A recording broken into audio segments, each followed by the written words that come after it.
नमस्कार दोस्तों, आप सभी का एक बार फिर से स्वागत है एक नए और शानदार वीडियो के अंदर, जहां पे हम बात करने वाले हैं बिहार के महानतम व्यक्तित्व, इंपॉर्टेंट पर्सनालिटीज के बारे में।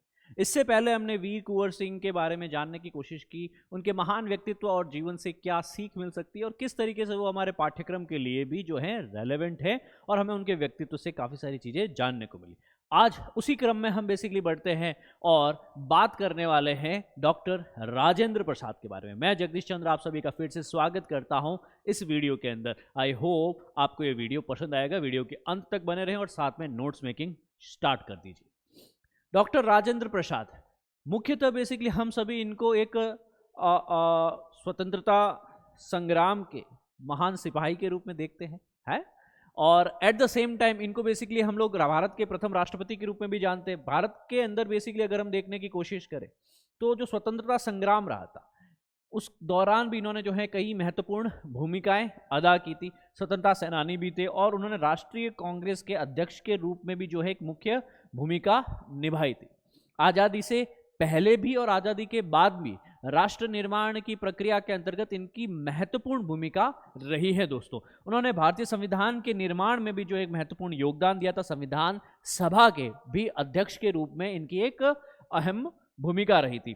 राष्ट्रपति होने के अतिरिक्त उन्होंने भारत के पहले मंत्रिमंडल जो कि 1946 को बना था, याद करो 1946 को क्या हुआ था, गवर्नमेंट ऑफ इंडिया एक्ट पास किया था ब्रिटिश संसद ने, और उसके दौरान क्या किया था, आपके पास में जो सरकार की पावर थी वह इंडिया को एक तरीके से स्थानांतरित की गई थी। तो वहां पे एक इंटरिम गवर्नमेंट बनाई गई थी कि जब तक आप अपना संविधान ना बना ले, जब तक आप निर्वाचन के द्वारा खुद की प्रथम सरकार ना बना ले, एक अंतरिम सरकार हो जो कि बेसिकली पावर को शिफ्ट करने के दौरान, जिसको संक्रमण काल का समय भी कहा गया था। और इसी संक्रमण काल के दौरान जो एक प्रथम मंत्रिमंडल की घटना की गई, जो है एक तरीके से गठन किया गया था, और उस गठन के दौरान ये प्रथम मंत्रिमंडल में भी बेसिकली जो है कृषि और खाद्य मंत्री के दायित्व के रूप में इन्होंने एक अहम भूमिका निभाई थी। अब इनका जन्म कब हुआ था? इनका जन्म जो है आपके पास में 1884 को हुआ था। याद रखना, कांग्रेस का जन्म कब हुआ था? कांग्रेस का जन्म कब हुआ था? जल्दी से मेरे को कमेंट में लिख के बताओ। कांग्रेस के स्थापना के लगभग 1 वर्ष पहले इनका जन्म हुआ है। आपके पास में 3 दिसंबर 1884 को बिहार के सिवान जिले के जरदोई गांव में इनका जन्म हुआ था। तो यहाँ पे जरदोई गांव जो है बहुत ही महत्वपूर्ण है। सिवान जिला जो है बिहार के अंदर। इनकी मृत्यु भी जो है पटना बिहार के अंदर होती है 28 फरवरी 1963 को, आज़ादी के पश्चात। इनके पिता का नाम महादेव सहाय था। माता है जो है कमलेश्वरी देवी थी। पत्नी राजवंशी देवी थी। इनकी शिक्षा जो है कोलकाता यूनिवर्सिटी से अर्थशास्त्र में, इकोनॉमिक के अंदर बेसिकली पोस्ट ग्रेजुएट रहे थे। लॉ में भी इन्होंने पोस्ट ग्रेजुएशन की थी, LLM, और लॉ में भी इन्होंने आगे जाकर के डॉक्टरेट की थी। तो पेशे से ये श्रीमान जो है वकालत भी कर चुके हैं, ये आपको पता होना चाहिए। फिर ये देश के जो है प्रथम राष्ट्रपति के रूप में भी जाने जाते हैं आपके पास में, और यहाँ पे इनको भारत रत्न की उपाधि भी दी जाती है 1960 के अंदर ही, 1960s के अंदर। आई गेस 1962 या 63 के अंदर है। किस वर्ष दी गई वो भी आप कमेंट करके बताओ। आई गेस 1962 के अंदर। राजेंद्र प्रसाद जी का साहित्यिक और कौशल की कई प्रमुख रचनाएं रही हैं, क्योंकि एक बहुत ही अच्छे लिटरेचर एक तरीके से बहुत ही अच्छी तरीके से लिखते थे। तो इन्होंने अपनी आत्मकथा भी लिखी है बापू के कदमों में। बापू के कदमों में किस तरीके से बापू जो है, इसके ऊपर भी पुस्तक लिखी है। मेरी यूरोप यात्रा, इंडिया डिवाइडेड, सत्याग्रह एट चंपारण, गांधी जी की देन, और भारतीय शिक्षा, भारतीय संस्कृति व खादी का अर्थशास्त्र, साहित्य, शिक्षा और संस्कृति का भी इनकी प्रमुख रचनाओं में से एक रही है। अब हम लोग इनके स्वतंत्रता संग्राम में क्या योगदान रहे जिसपे कि प्रश्न पूछे जा सकते हैं, उसकी व्याख्या भी कर लेते हैं, लगे हाथों। तो 1906 के अंदर राजेंद्र प्रसाद, जिनको राजेंद्र बाबू का भी नाम दिया जाता था, इन्हीं की पहल से जो है बिहारी क्लब की स्थापना होगी थी। कौन से वर्ष बच्चों? 1906 के अंतर्गत। और इनको उनका सेक्रेटरी सचिव बनाया गया था इसी बिहारी क्लब का। 1908 में राजेंद्र बाबू ने ही जो है मुजफ्फरनगर में ब्राह्मण कॉलेज में अंग्रेजी विषय के अध्यापक के रूप में नौकरी करने के लिए मिला था इनको, और कुछ समय वो उस कॉलेज के अध्यापक के पद पर भी रहे थे। वर्ष अगर मैं 1909 की बात करूं तो ये कोलकाता के सिटी कॉलेज में अर्थशास्त्र पर इन्होंने जो है अध्यापन किया था, मतलब इन्होंने पढ़ाया था। और 1911 में राजेंद्र बाबू ने कोलकाता उच्च न्यायालय में वकालत भी की थी, मतलब कोलकाता हाई कोर्ट के अंदर बेसिकली जो है यह as a lawyer, as a advocate भी वहां पे रहे हैं दोस्तों। और 1914 में बिहार और बंगाल इन दोनों राज्यों में बाढ़ की वजह से हजारों लोग बेघर हो गए, और उस नौबत के दौरान यहाँ पे दिन रात एक करके बाढ़ पीड़ितों की इन्होंने मदद भी की थी। इसी दौरान जो है इनका व्यक्तित्व चमकता है, और यह कहीं न कहीं स्वतंत्रता संग्राम की मुख्य धारा के अंतर्गत बेसिकली सामने आते हैं।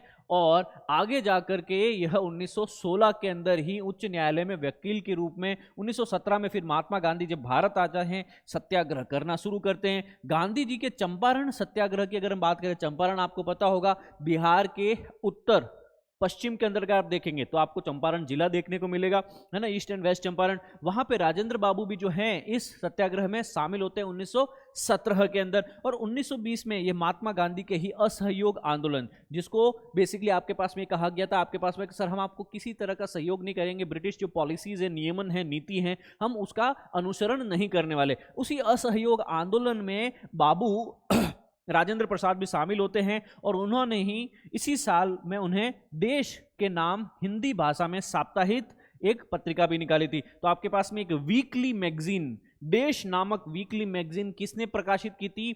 वर्ष 1920 में, जब आपके पास में असहयोग आंदोलन चल रहा था आपके पास में, है ना, तो सविनय अवज्ञा आंदोलन कह दो, असहयोग आंदोलन कह दो, उसी दौरान यहाँ पे देश नामक साप्ताहिक पत्रिका, है ना, बाबू राजेंद्र प्रसाद जी ने प्रकाशित की थी। वर्ष 1921 में ही जो है इनको बिहारी विश्वविद्यालय की इन्होंने स्थापना भी की थी। देखिए बहुत ही महत्वपूर्ण रहा है इनका जीवन। तो बिहार विश्वविद्यालय, बिहार यूनिवर्सिटी की स्थापना भी इन्होंने की थी श्रीमान। वर्ष 24 के अंदर बेसिकली जो है पटना महापालिका के अध्यक्ष के रूप में इनको चुना गया। कहीं न कहीं इनका पॉलिटिक्स के अंदर जो है करियर यहाँ से शुरू हो चुका था दोस्तों। अब मैं बात करूं 1928 में, तो यह जाते हैं हॉलैंड के अंदर, और वहां विश्व युवा शांति परिषद की बैठक हुई, उसमें इन्होंने भारत की ओर से हिस्सा लिया और वहां भाषण भी दिया था। तो देखो दोस्तों, कई बार आपके पास में प्रश्न पूछा गया था, तो एक बार आपके पास में ये भी प्रश्न आया कि सर भारत की ओर से विश्व युवा शांति परिषद के अंतर्गत जो 1928 का जो परिषद हुआ था, उसमें भारत की ओर से किसने पार्टिसिपेशन किया था? तो कई लोग यहाँ पे विवेकानंद से इनको कंफ्यूज कर जाते, क्योंकि ऑप्शन में विवेकानंद भी लिखा हुआ था। और जब यूरोप, चिकागो की बात करें, यूरोप की, हॉलैंड की बात की जाती है, और वहाँ पे इस तरह के सम्मेलन और उसमें भी युवा शांति और परिषद लेवल की बात होती है, तो लोग जनरली एक तरीके से जो तुक्का मारते हैं वो विवेकानंद जी की तरफ चला जाता है। पर आपको याद रहना चाहिए कि यहाँ पे प्रश्न का आंसर रहेगा डॉक्टर राजेंद्र प्रसाद। और वर्ष 1930 में ही यहाँ पे अवज्ञा आंदोलन भी होता है, जिसको सिविल डिसोबीडियंस भी कहा जाता है। जानबूझ के कानून तोड़ा जा रहा था, नमक कानून तोड़ा जा रहा था, है ना, कपड़ा कानून तोड़ा जा रहा था, कई सारे कानून तोड़े जा रहे थे। उसी अवज्ञा आंदोलन में उन्होंने भी हिस्सा लिया। उनको उस वक्त गिरफ्तार करके जेल भेजा जाता है, और जेल में बुरा भोजन खाने से उनको दमे का विकार हो जाता है। बेसिकली क्या हो जाता है? दमे की, सांस की प्रॉब्लम हो जाती है। उसी समय बिहार में बड़ा भूकंप भी आता है, और खराब वजह से उन्हें जेल से छोड़ दिया जाता है बाद में, है ना। सविनय अवज्ञा आंदोलन में यह भी इन्वॉल्व रहे थे। अब याद करो, बिहार में उस वक्त भूकंप भी आया था, तो ऑब्वियसली पॉलिटिकल पर्सनालिटी हैं, एक बुद्धिजीवी पर्सनालिटी हैं, स्वतंत्रता सेनानी हैं, तो खुद की परेशानियों को लेकर के बैठने वालों में से नहीं है। यह देश की, दुनिया की परेशानियां हैं, उनको सॉल्व करने के लिए, भूकंप जो पीड़ित थे उनकी मदद के लिए उन्होंने बिहार सेंट्रल टिलिफ कमेटी की स्थापना भी की। आपके पास में उन्होंने लगभग आपके पास में 21 लाख रुपए की मदद इकट्ठा करके भूकंप पीड़ितों में उस वक्त बांट दी थी। सोचो, आज से एक शताब्दी पहले, 100 साल पहले, 1934 में मुंबई यहाँ के कांग्रेस अधिवेशन में यहाँ पे जो है यह अध्यक्ष पद पर इन्होंने कार्य भी किया था। तो 1934 में कांग्रेस का अधिवेशन कहाँ हुआ? मुंबई में हुआ। इस मुंबई अधिवेशन के अध्यक्ष कौन थे? राजेंद्र प्रसाद थे, है ना। तो जब राजेंद्र बाबू के बारे में, व्यक्तिगत जीवन के बारे में अगर मैं बात करूं, योगदान का विषय आता है, तो ये खाली बिहार के क्षेत्र में ही नहीं, यहाँ पे मुंबई, महाराष्ट्र के क्षेत्र में भी जो है इनका एक अहम योगदान आता है। तो जब अपन इनकी जीवनी पढ़ते हैं, इनके जीवन के बारे में पढ़ते हैं, तो बिहार तो डेफिनेटली इनकी जन्मभूमि थी ही, और कहीं न कहीं इनकी कर्म भूमि या फिर पॉलिटिकल लाइफ के अंदर यह महाराष्ट्र वाले क्षेत्र में भी एक्टिव रहे। 1936 में वही महाराष्ट्र के नागपुर में यहाँ वह अखिल भारतीय हिंदी साहित्य सम्मेलन के अध्यक्ष पद पर भी कार्य करते हैं 1936 में। याद करने की कोशिश करो, आपको बताया था इनकी जीवन की कई कलाएं हैं, इन्होंने कई सारी जो है आपके पास में साहित्य लिखा था, और यहीं पे Akhil Bharatiya, all India literary Hindi literature का जो एक आपके पास में बड़ा एक क्लब जो है उसका बेसिकली यह प्रेसिडेंट बनते हैं। और जब अंग्रेजों को बेसिकली भारत से निकालने के लिए 1942 में गांधी जी शुरू करते हैं भारत छोड़ो आंदोलन, क्विट इंडिया मूवमेंट, तो यह भी गांधी जी को ज्वाइन करते हैं और इनको भी बेसिकली उस वक्त जेल जाना पड़ता है। 1946 में पंडित जवाहरलाल नेहरू के नेतृत्व में, याद करो, गवर्नमेंट ऑफ इंडिया एक्ट आ चुका है, ब्रिटिश गवर्नमेंट ने बना दिया, भारत के अंदर संक्रमण काल चल रहा है, ब्रिटिश छोड़ के जा रहे हैं, संविधान सभा बन चुकी है, पर अभी यहां पे एट द सेम टाइम क्या जरूरी है, एक इंटरिम कैबिनेट जरूरी है। तो ये अंतरिम सरकार के अंदर इंटरिम गवर्नमेंट की स्थापना होती है, जवाहरलाल नेहरू यहां पे प्राइम मिनिस्टर बनाए जाते हैं और गांधी जी के आग्रह के कारण इनको जो है फूड और एग्रीकल्चर मिनिस्ट्री का पोर्टफोलियो दिया जाता है, खाद्य व कृषि मंत्रालय इनको दिया जाता है दोस्तों। तो इनका मंत्रालय पद भी आप याद रख सकते हैं। और जब आज़ादी हो जाती उसके पश्चात राष्ट्रीय कांग्रेस के अध्यक्ष के रूप में भी इनको चुना जाता है। उससे पहली यहाँ पे जो है यहाँ पे जो है कई समितियों के अध्यक्ष भी रहे। यहाँ पे इनकी कार्यवाही के दौरान लगभग आपके पास में अगर देखेंगे जिसको हम लोग कहते हैं कॉन्स्टिट्यूएंट असेंबली, संविधान सभा, तो उसकी जो कई कमेटियों के अध्यक्ष भी रहे। उसकी घटना समिति की कार्यवाही के दौरान 2 साल 11 महीने 18 दिन यहाँ पे चलेगी और इसके दौरान इसका मसौदा बनाया गया, संविधान का मसौदा बनाया गया। 26 नवंबर 1949 को वह कॉन्स्टिट्यूएंट का जो ड्राफ्ट है वह मंजूर होता है और 26 जनवरी 1950 को उस पर अमल किया गया। भारत जो है एक तरीके से प्रजासत्तात्मक, मतलब आपके पास में क्या होगा, रिपब्लिक होगा। India will be Republic democracy. क्या है यह, एक गणतंत्र है, प्रजासत्तात्मक लोकतंत्र है। स्वतंत्र भारत के पहले राष्ट्रपति होने का सम्मान राजेंद्र बाबू को मिला। 1950 से 1962 तक ऐसे यहाँ पे जो है 12 साल तक उनके पास राष्ट्रपति का पद रहा और बाद में बाकी का जीवन उन्होंने जो है स्थापना किए हुए पटना के जो है आश्रम के अंदर सदाकत आश्रम में उन्होंने गुजारा था। यह आपको याद रखने लायक विषय है। तो यहाँ पे यह इनकी जीवनी रही और यह इनका क्रम रहा है। अब इस क्रम के अंदर आपको यह चीज याद रखना है कि इनका जन्म कब हुआ, 1984, इनकी मृत्यु कब होती है, 1963 को, है ना। 62 तक यह राष्ट्रपति पद पे थे, है ना। तो आप देख सकते हैं कई लोग होते हैं कर्मठ होते हैं, जिंदगी के अंतिम मौके तक भी इन्होंने जो है राष्ट्र के लिए अपना हर क्षण अपनी ऊर्जा लगाई थी। अब इसी के ऊपर क्या प्रश्न बन सकते हैं, आइए पढ़ते हैं। Mahatma Gandhi and Bihar some reminiscences, इस पुस्तक के लेखक कौन थे। इस पुस्तक के लेखक जो है हमारे राजेंद्र बाबू रहा करते थे। फिर है 1946 में बनी अंतरिम सरकार में राजेंद्र प्रसाद के पास कौन सा विभाग था, खाद्य कृषि विभाग था। राजेंद्र प्रसाद को संविधान सभा का राष्ट्रपति का जो सभापति कब चुना गया था, तो संविधान सभा कॉन्स्टिट्यूएंट असेंबली के भी ये सभापति थे, पर कब चुने गए थे, यहाँ पे नवंबर 1946 को यह पदभार पे आते हैं। इनसे पहले जो है आपके पास में एक अस्थायी तौर पे जो इंटरिम कॉन्स्टिट्यूएंट असेंबली के प्रेसिडेंट चुने जाते हैं जो थे सच्चिदानंद सिन्हा। सच्चिदानंद सिन्हा को क्यों चुना गया था, फ्रेंच पद्धति थी कि जो भी संविधान सभा के मेंबरान हैं उनमें सबसे वयस्क कौन है, उसमें सबसे जो है वयोवृद्ध कौन है, एज में सबसे बड़ा कौन है। तो फ्रेंच प्रैक्टिस होती है, फ्रांस में बेसिकली क्या होता है कि कोई भी सभा होती है उस सभा में जो सबसे बड़ा होता है आयु वर्ग के दौरान, आयु में, उसको उस सभा की अध्यक्षता का मौका मिलता है ना। उसी तर्ज के ऊपर जब संविधान सभा के अंदर भी पूरे भारत के अंदर से कई निर्वाचित और कई जो हैं आपके पास में नॉमिनेटेड मेंबर्स आते हैं, है ना, तो उन सब के अंदर भी बेसिकली ये था कि कौन बनेगा, तो फ्रेंच प्रैक्टिस को यूज किया गया कि सर हम में से निर्वाचित तो कोई अभी सभापति है नहीं, तो सभापति हम बना देते हैं एक ऐसे व्यक्ति को जो यहाँ पे सभापति का इलेक्शन कराए। तो यहाँ पे लगभग 1-2 दिन के लिए इलेक्शन का प्रोसेस चलना था, तो उस 1-2 दिन के लिए टेम्पररी आपके पास में फ्रेंच प्रैक्टिस को फॉलो करते हुए सच्चिदानंद सिन्हा को टेम्पररी अध्यक्ष बनाया गया था। फिर परमानेंट अध्यक्ष जो थे वो कौन थे, राजेंद्र प्रसाद, नवंबर 1946 को। राजेंद्र प्रसाद ने किसे पाकिस्तान का जन्मदाता भी माना था, है ना। राजेंद्र प्रसाद ने किसको बोला था कि ये पाकिस्तान का जन्मदाता है, इन्होंने बेसिकली कहा था मिंटो को, मॉर्ले मिंटो रिफॉर्म। अच्छा, मॉर्ले मिंटो रिफॉर्म से बेसिकली क्या था, आपके पास में कम्युनल अवार्ड दिया गया था। क्या दिया गया था, पाकिस्तान जो अपने पास में इस्लाम या मुस्लिम कम्युनिटी जो है उसको पहली बार आपके पास में सेपरेट इलेक्टोरेट चखने को मिला था।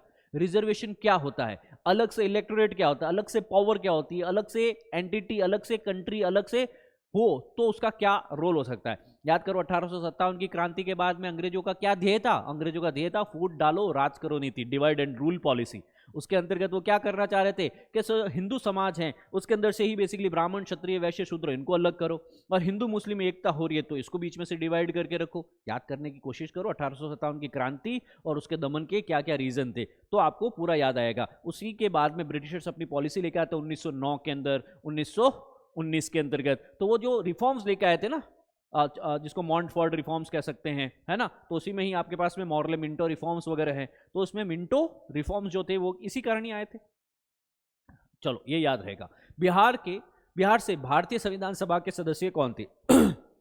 बिहार से सदस्य जो थे आपके पास में वह उपयुक्त में से कोई नहीं, एक से अधिक है। एक है आपके पास में एच एन सिन्हा, राजेंद्र प्रसाद और जगजीवन राम। तो यहाँ पे जो है उपयुक्त में से एक से अधिक थे, है ना, यह भी थे, यह भी थे और यह भी थे, तीनों थे आपके पास में। बिहार के किस वकील ने असहयोग आंदोलन के समय अपनी वकालत छोड़ दी थी? असहयोग आंदोलन चल रहा था बिहार के अंदर, अपनी वकालत छोड़ दी, भैया थे हमारे राजेंद्र प्रसाद जी। 1942 के दौरान राजेंद्र प्रसाद को किस जेल में कैद रखा गया था? बांकीपुर जेल में। यह प्रश्न पूछा गया था। कौन बिहार के किसान आंदोलन से जुड़े हुए थे? वह थे राजेंद्र प्रसाद, चंपारण। राजेंद्र प्रसाद कहां के रहने वाले थे? बिहार के रहने वाले थे, सिवान जिला। और राजेंद्र प्रसाद 1942 को गिरफ्तार करके कहां भेज दिए जाते हैं? बांकीपुर जेल के अंदर। चंपारण आंदोलन में कौन संबंधित नहीं था? यहां पे चंपारण के से बेसिकली जो है आपके पास में जयप्रकाश नारायण का कोई लेना देना नहीं था। राजेंद्र प्रसाद जो है, नारायण सिन्हा जो है और कृपलानी साहब जो है, जेबी कृपलानी, यह इन्वॉल्व जरूर थे इससे। विद दिस बीइंग सेड, यह एक टॉपिक कंप्लीट होता है। आपको इससे रिलेटेड कोई डाउट है, you can reach out to us in the comment section.